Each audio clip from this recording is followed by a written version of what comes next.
Halo netizen pecinta keadilan. Kita beberapa bulan lalu itu sempat dihebohkan dengan berita adanya penyelundupan biji nikel yang dikirim dari Kalimantan Selatan ke Cina. Lucunya, informasi mengenai penyelundupan itu baru diketahui oleh otoritas Cina melalui Bea Cukainya, Direktorat Bea Cukai di Cina. Lalu Direktorat Bea Cukai di Indonesia ngapain saja gitu? Ini satu hal yang aneh sekaligus mencurigakan.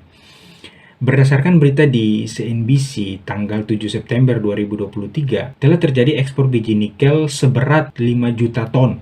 Bayangkan 5 juta ton, bukan 1 ton, tapi 5 juta dari Kalimantan Selatan ke Cina sejak tahun 2021 sampai 2022. Ini terjadi bukan 1 hari, 2 hari, ini terjadi selama 1 tahun. Jadi, biji nikel yang diselundupkan ini kok bisa dengan mudah terjadi?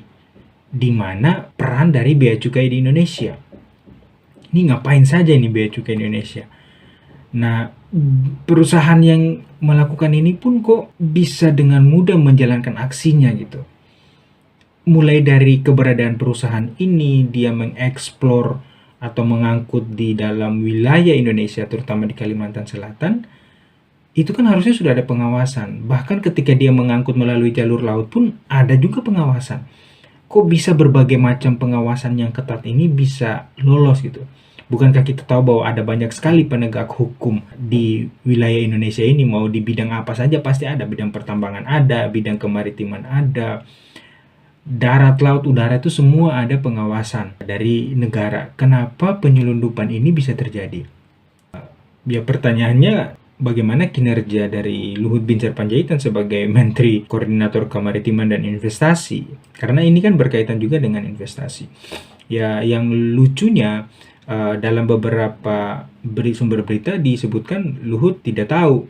Nanti kemudian berdasarkan berita CNBC ini, Luhut lalu bilang bahwa sudah tahu, sudah mengantongi pelakunya.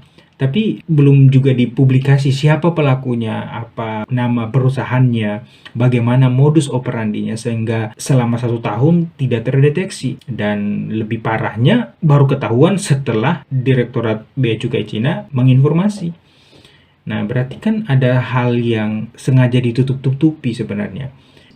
Padahal kalau kita merujuk pada pasal 3 Perpres nomor 71 tahun 2019 tentang Kementerian Koordinasi Bidang Kemaritiman dan Investasi, di sana terlihat jelas ada banyak sekali fungsi yang atau tugas yang harus dijalankan oleh Luhut Binsar Panjaitan.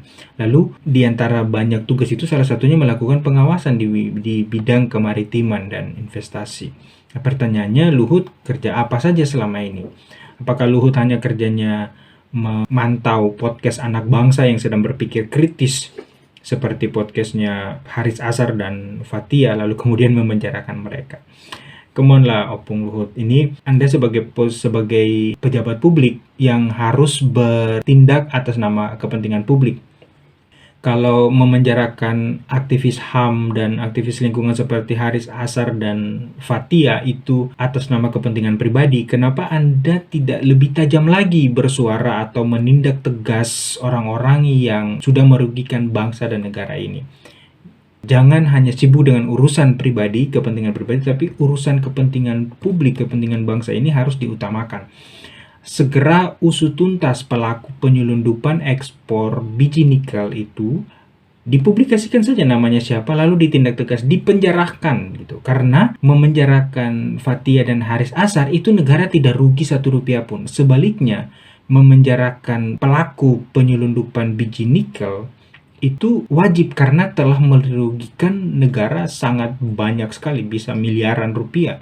Kan mereka menyelundupkan itu berarti tidak ada income bagi negara. Nah, ini yang harus dipikirkan oleh Pak Luhut Binsar Panjaitan, karena ini menyangkut kepentingan umum, kepentingan publik bangsa Indonesia. Kan posisi Anda sebagai pejabat publik, bukan pejabat kepala keluarga, bukan kepala keluarga yang sibuk mengurusi urusan pribadi. Nah, jadi sekali lagi bagi Pak Luhut, coba berpikir untuk mendahulukan kepentingan bangsa.